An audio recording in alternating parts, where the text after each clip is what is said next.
O mundo de One Piece está prestes a mudar. Enquanto um ancião revela seu poder, os mistérios de uma pequena ilha que carrega o nome de Deus começam a ser revelados. E no centro dela, figuras importantes se mostram ser os protagonistas da época, enquanto a importância de um certo Deus é explicada. No centro de tudo isso, vemos um rosto conhecido, porém com uma cabeleira diferente. Ao mesmo tempo que possíveis laços sanguíneos são explicados, um novo rosto aparece. Uma jovem moça sorridente que aparentemente tem um gosto bem familiar por um bifão gigante. Eu gosto muito da maneira que o Oda cozinha todos os acontecimentos e fazem com que eles soem de maneira tão natural. Logo após apresentar um dos maiores mistérios do mundo, ele nos conecta com o passado, que explica o motivo da fúria da Bonnie e também do porquê que ela cometeu aquela ação tão burra de atacar o Saturn. Uma memória surge em meio a esse caos. Kuma explica para Bonnie a existência de Nika enquanto entoa os sons dos tambores. Eles estão dançando e o Papai Urso então fala que quer ser um herói que liberta as pessoas, assim como o Deus do Sol. A cada passo que damos em direção às profundezas da história, o papel exercido pelo Deus do Sol, o guerreiro da libertação, vai se tornando mais importante e mais evidente. E o mais legal é que tudo se conecta a ele. O sonho de Kuma é passado de geração para geração, afinal, ele faz parte de uma raça especial. Voltando ao presente, rapidamente vemos o Gorosei Saturn revelando que o pai da Bonnie é um Buccaneer, uma espécie de meios gigantes. Graças a ter esse sangue em suas veias, eles são extremamente fortes. O ancião diz que no passado os Buccaneers cometeram um crime contra os deuses e é por isso que eles são perseguidos e mortos. É surpreendente que sempre que conhecemos pessoas diferentes de raças diferentes com potencial genético acima do nível humano, eles são caçados, torturados e mortos. Exemplo disso são os homens-peixes. O que nós estamos vendo aqui é a verdadeira encarnação do preconceito. E claro, a maneira de controlar todos para que um exército de seres poderosos não se formassem contra o governo. Na sequência, vemos o jovem Kuma, 47 anos atrás, no reino de Sorbet. O pequeno urso nasceu em uma família livre e comum. Seu pai era um meio gigante, enquanto sua mãe aparentava ser uma humana normal. Enquanto a família vivia em seu país, olhares de preconceito os atingiam. Traídos pelos seus próprios vizinhos, a informação sobre a raça do bebê Kuma vazou e foi entregue ao governo mundial. Em pouquíssimo tempo, agentes do governo foram até a ilha e prenderam a família. Eles foram levados para Mary Joyce e se tornaram escravos dos Tenryubitos por conta da sua força. Porém, mesmo no desespero, seus pais tentavam animar a criança, porque a situação era muito complicada. Kuma trabalhava até exaustão e ainda assim era maltratado. Sua mãe, por ser uma simples humana, não suportou e acabou morrendo. Após esse acontecimento, seu pai lhe ensinou sobre um certo Deus, um guerreiro da libertação, uma lenda que era passada de geração para geração na raça deles. E da mesma maneira que Kuma fazia com Bonnie, seu pai fazia com ele. Histórias eram contadas enquanto ele dançava imitando os sons dos tambores de Nika. E isso é muito forte, mais uma vez, a força do conceito por trás de tudo que envolve o Deus do Sol. Para acalmar os escravos e fazê-los sonhar com a liberdade, esse ser estava presente. Sua origem está tão enraizada nos povos sofredores que, independente da situação, sua história vinha à tona junto de seus tambores. É uma espécie de oração. Porém, um dia, enquanto dançava e se divertia para animar a situação, o pai do Kuma toma um tiro e é morto pelas mãos de um nobre porque simplesmente estava fazendo muito barulho. Se tem uma coisa que vai nos cair bem, é ver esses nobres levando caixas gigantes de carne no meio de um banquete após a guerra final, porque só assim eles vão sentir na pele o que eles fizeram todos os escravos passarem.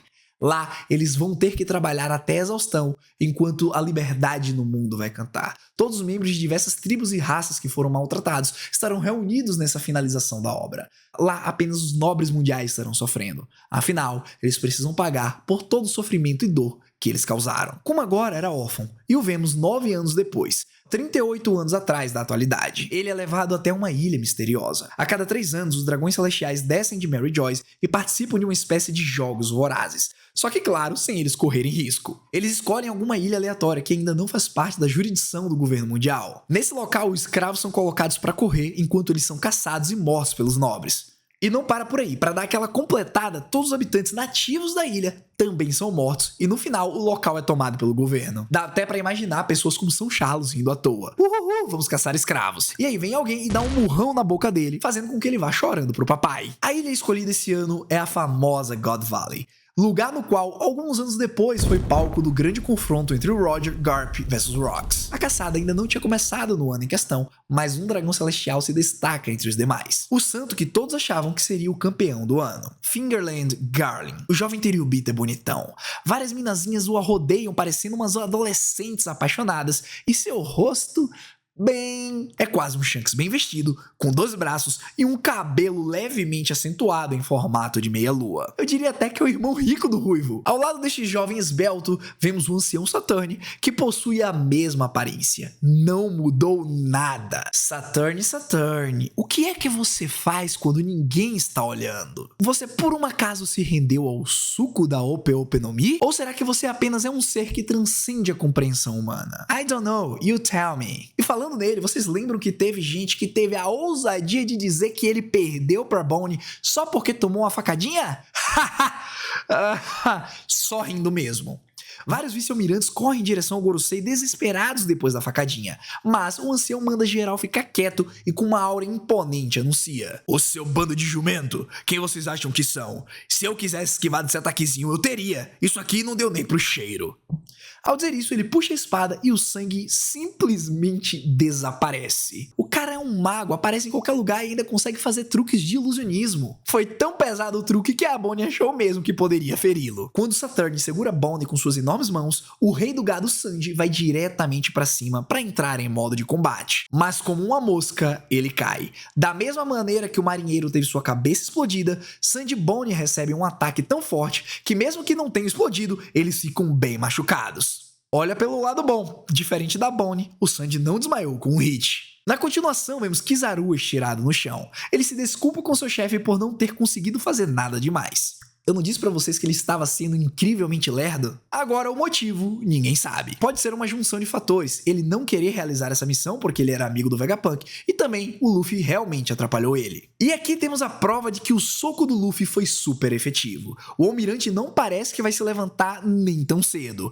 Ele tá completamente acabado. O que me deixa triste porque eu realmente gostaria de ter visto uma luta séria, uma espécie de round 2, onde o Kizaru iria começar a mostrar os seus verdadeiros poderes. Mas nesse momento não temos mais espaço para ele, porque o próprio Saturn assumiu o trabalho, e com suas pernas de caranguejo-aranha, ele tenta pisotear o Luffy, que está imóvel, exausto depois de ter chegado ao seu limite.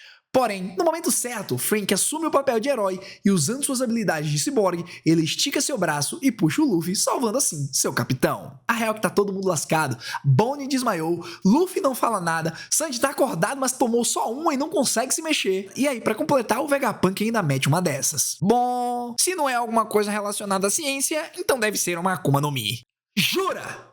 Mas será mesmo? Ainda tenho algo que me diz que existe a possibilidade deles serem seres infernais. Os criadores da Akuma no Mi. Os demônios que venderam sonhos para a humanidade e em troca cobriram o mundo com pesadelo. Depois disso, Bonnie é praticamente esmagada na mão do Saturn, o que nos leva para o flashback que mencionamos, só que reparem em uma coisa. No dia em que Kuma seria caçado e morto em God Valley, outros 2 escravos aparecem.